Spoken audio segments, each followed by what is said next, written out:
Hello YouTube and welcome to the first episode of my new series, Guidelines for Wi-Fi Battling. Now when I first started out, I knew nothing. Learned all the do's and don'ts, rights and wrongs myself. I found a couple how-tos on the internet, that was it. But I'm here basically for the newcomers for Wi-Fi battling. Just to let you know, what's good, what's not, what to do, how to handle this or that. Today we're going to learn how to handle entry hazards and why you should never let them stay. Now there's obviously points where you don't need to worry about rocks. Usually you don't want them.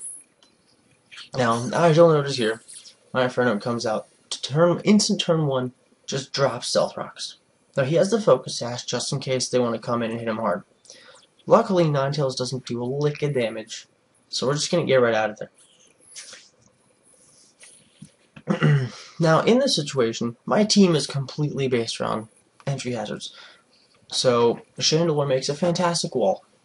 Just completely fantastic for reasons I'm not completely aware of. It has good typing, good bulk, just all around pretty decent. This particular one's scarfed just so I can get in there, clean up, and get out. But this is a perfect opening. Sends in the Vaporeon, obviously setting up. I know it's going to baton pass because it's Vaporeon.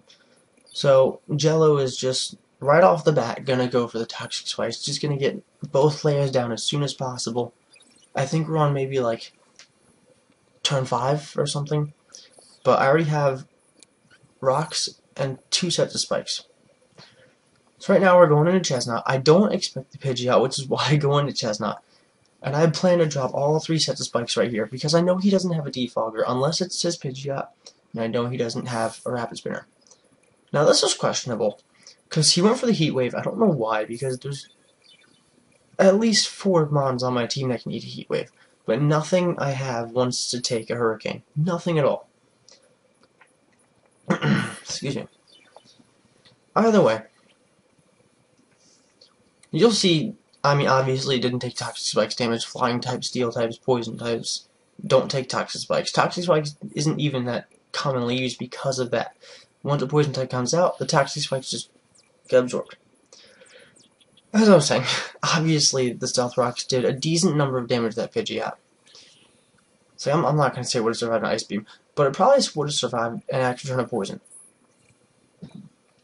Bottom line, it was unnecessary. So now we're going to go into Galvantula, who I know is going to survive a Thunderbolt, mainly because it's Focus Sash, like I said earlier. But we're going to get a Sticky Web up, which means I now have Stealth Rock, 2 layers of Toxic Spikes, and a Sticky Web.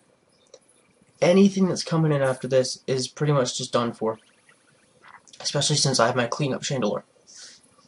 Now there's some exceptions. This Shuckle is a pretty big exception. Just because most Shuckles you'll see are rest Shuckles. This one's got a pretty decent moveset. As you'll see, it took that Fire Blast really well. It also has the highest defense known to mankind. But either way. Now he's going to go for the rest, which pretty much means that I can see that I have a free switch right here. And knowing that, I'm going to go into my hazard deterrent, Infernape. As this Infernape's a weird set. It's got Taunt, Stealth Rock, Flare Blitz, and Close Combat. That way I can set up with him. If need be, it can eat a hit because I have Focus Sash. And late game, it can completely sweep because if all goes well, my opponents their walls will be broken down, they'll be status affected, they'll be taking repetitive damage from rocks and spikes. Pretty much, Infernape is the start-all, end-all of my match. But we keep the taunt up just because Shuckle can't do anything while it's taunted.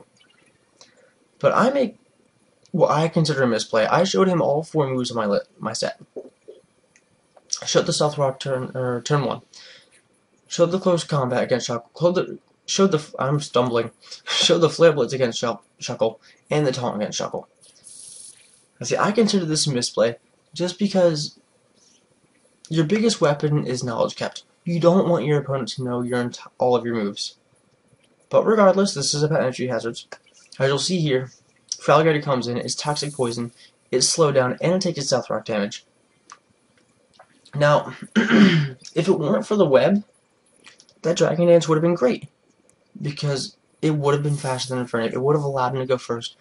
But with the speed decrease, that picks him right back up to where it was, still slower than Infernape, which allows me to continue this sweep. Ninetales, I'm not so sure would have outsped. No, I think Infernape's inherently faster. Just, especially since I'm running a Jolly, yes. Either way, obviously the Vaporeon's going to eat it, but it's still toxic poison, so it doesn't matter.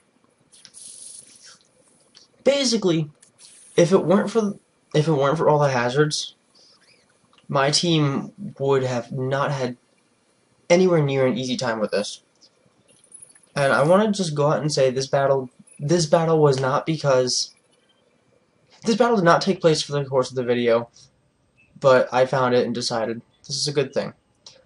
But I hope I helped. If you want to learn more, if you want to check out more, just sub back and come on back, guys. I mean, I'm looking to help, looking to entertain. See you next time.